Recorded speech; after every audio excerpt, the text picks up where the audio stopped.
Un encuentro con su palabra, porque secase la hierba, marchitase la flor, mas la palabra de Dios permanece para siempre.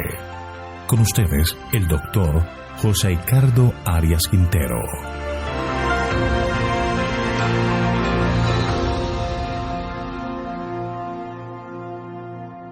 Hoy vamos a estudiar Mateo capítulo 27, versículos 51 hasta el 56. Evidencias de la muerte de Jesús. Te invito a orar.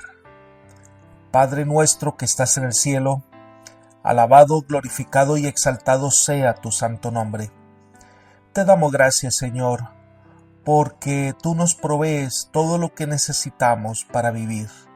Gracias por este día, y al abrir la Escritura solicitamos en este momento la presencia de tu Espíritu en nuestro medio para que Él pueda ayudarnos a entender tu palabra.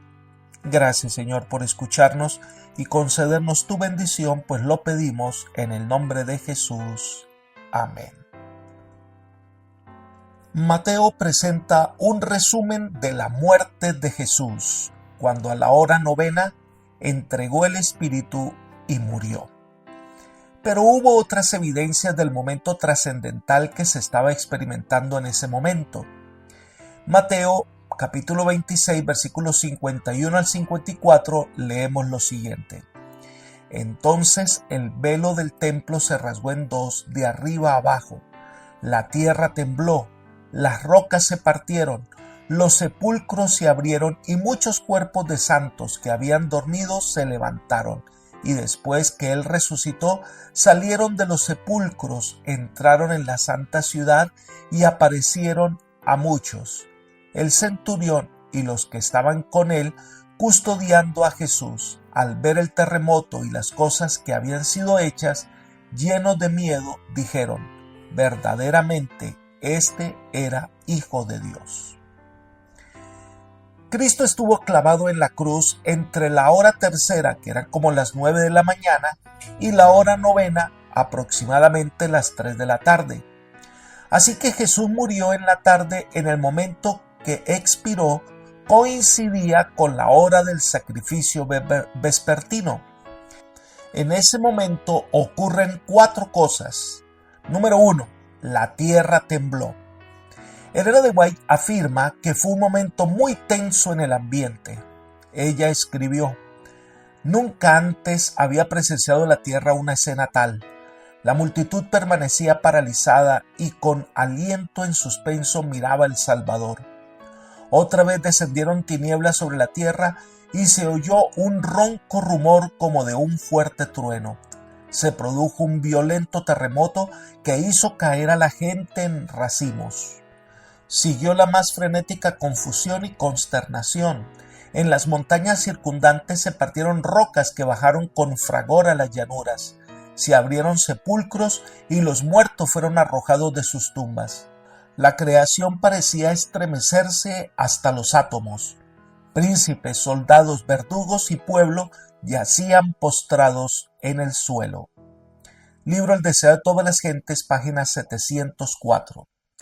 En ese momento era cuando el sacerdote estaba a punto de sacrificar el cordero para el sacrificio de la tarde. La tierra tembló y el cordero escapó de las manos del sacerdote. Vale la pena ver la descripción de Elena de White de ese momento. Dice: era la hora del sacrificio vespertino. Habían traído para matarlo el cordero que representaba a Cristo. Ataviado con sus vestiduras significativas y hermosas, el sacerdote estaba con el cuchillo levantado como Abraham, a punto de matar a su hijo. Con intenso interés el pueblo estaba mirando, pero la tierra tembló y se agitó porque el Señor mismo se acercaba. Todo era terror y confusión. El sacerdote estaba por matar la víctima, pero el cuchillo cayó de su mano enervada y el cordero escapó. El símbolo había encontrado en la muerte del Hijo de Dios la realidad que prefiguraba. El gran sacrificio había sido hecho. Deseo de todas las gentes, página 705. Era el momento en que el verdadero Cordero de Dios daba su vida por el ser humano. Ya no era necesario sacrificar el Cordero, ya el símbolo se encontró con la realidad. Lo segundo que ocurre en ese momento es que, dice Mateo, el velo del templo se rasgó en dos, de arriba hacia abajo. Es decir, la cortina que separaba el lugar santo del Santísimo, únicamente el sumo sacerdote podía entrar en el lugar santísimo, y eso solo lo hacía una vez en el año. Al desgarrarse el velo quedó expuesto el lugar que había sido hasta ese momento sacrosanto. Así el cielo indicó la terminación del servicio simbólico. El símbolo se había encontrado con la realidad simbolizada. Antes se necesitaba del sumo sacerdote para que entrara en el lugar santísimo, que era el lugar donde se manifestaba la Shekinah, que es la presencia de Dios. Ahora ya podemos entrar a ese lugar que antes estaba velado. El apóstol presenta esta realidad en Hebreos capítulo 10, versículos 19 y 20. Dice: así que, hermanos, tenemos libertad para entrar en el lugar santísimo por la sangre de Jesucristo, por el camino nuevo y vivo que Él nos abrió a través del velo, esto es, de su carne. Así que por medio de Cristo ahora tenemos acceso al lugar santísimo del santuario celestial, para que podamos encontrarnos con nuestro Creador. Elena de White explica: la gloria oculta del lugar santísimo debía permanecer revelada mediante Cristo. Él había sufrido la muerte por cada hombre, y por medio de esa ofrenda los hijos de los hombres se convertirían en los hijos de Dios. A cara descubierta y mirando como en un espejo la gloria del Señor, los creyentes en Cristo debían ser transformados en la misma imagen, de gloria en gloria. El propiciatorio sobre el cual descansaba la gloria de Dios en el lugar santísimo está abierto para todos los que aceptan a Cristo como propiciación por sus pecados, y de esa manera entran en comunión con Dios. El velo está rasgado, el muro de separación está derribado, está cancelada el acta de los decretos. Por virtud de su sangre, la enemistad está abolida. Por la fe en Cristo, judíos y gentiles pueden participar del pan viviente. Carta 230 del año 1907. En otra parte, ella expone la realidad que todos, ahora, tenemos acceso al mismo trono de Dios. Ella escribió: la mano del sacerdote no fue la que rasgó de arriba a abajo el hermoso velo que dividía el lugar santo del Santísimo. Fue la mano de Dios. Cuando Cristo exclamó: consumado es, el vigilante santo, que había sido el huésped invisible en el festín de Belsasar, dictaminó que la nación judía era una nación excomulgada.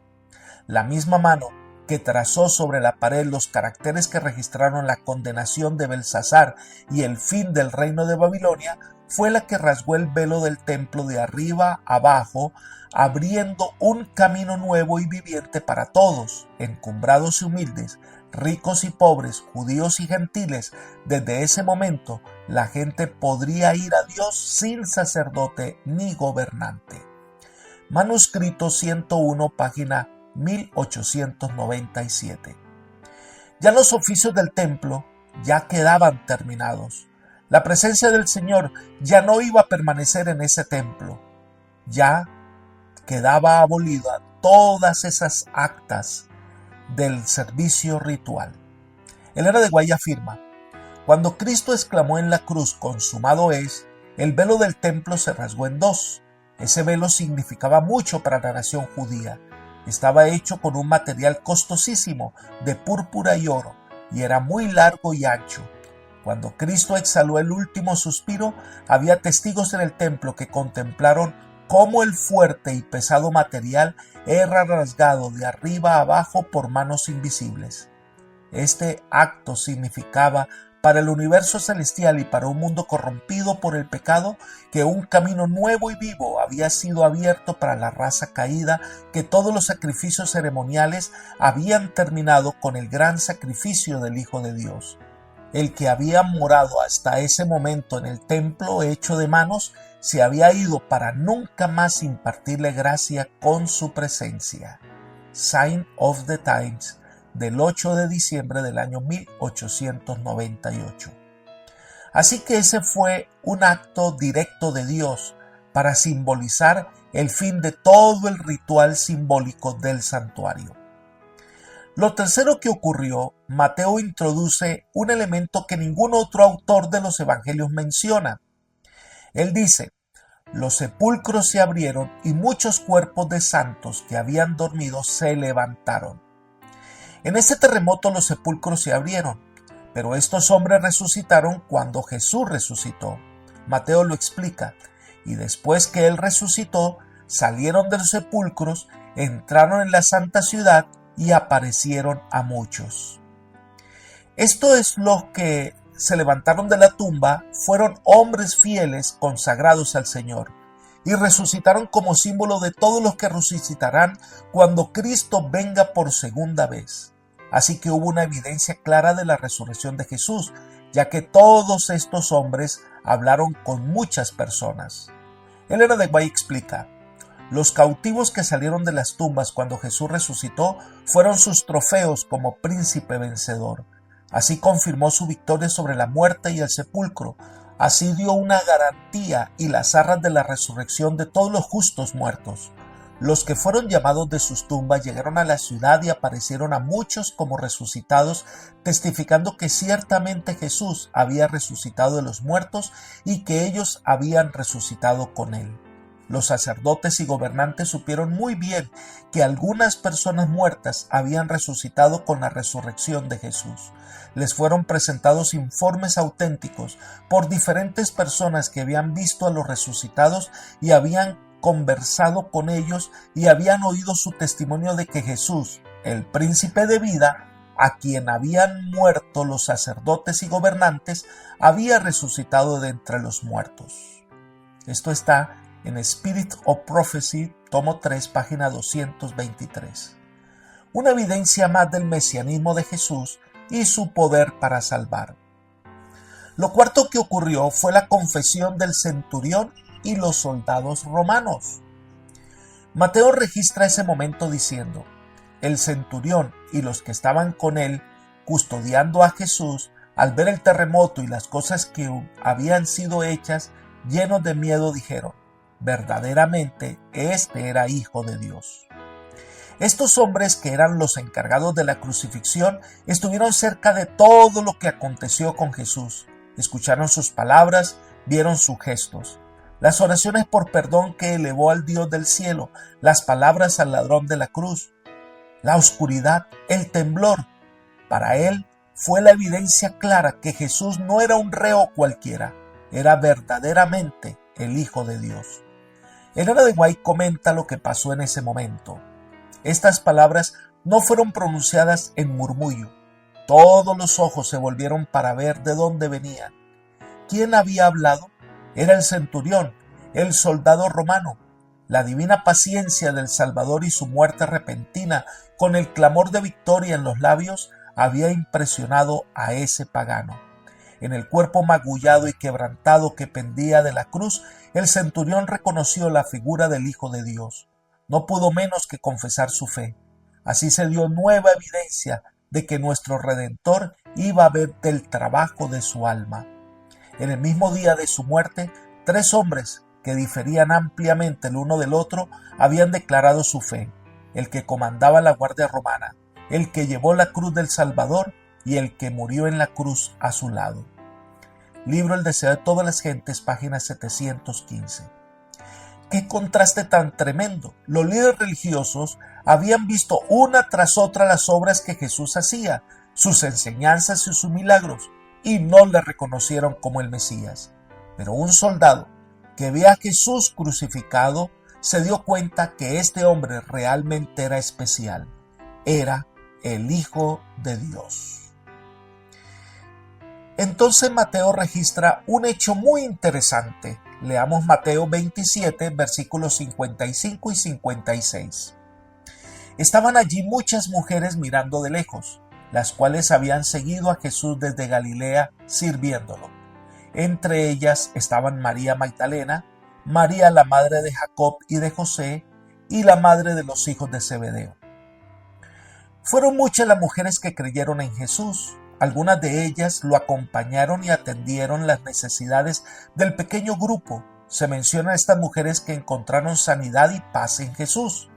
Lucas capítulo 8 versículos 1 al 3 dice: Aconteció después que Jesús iba por todas las ciudades y aldeas predicando y anunciando el evangelio del reino de Dios. Lo acompañaban los 12 y algunas mujeres que habían sido sanadas de espíritus malos y de enfermedades. María, que se llamaba Magdalena, de la que había salido 7 demonios. Juana, mujer de Chuza, intendente de Herodes, Susana y otras mujeres que ayudaban con sus bienes. Y en otras partes se menciona también a María, la madre de Jesús. Sabemos que ellas estuvieron cerca de la cruz, lo mismo Juan. Cuando el Señor agonizaba, hace referencia a Juan y a María.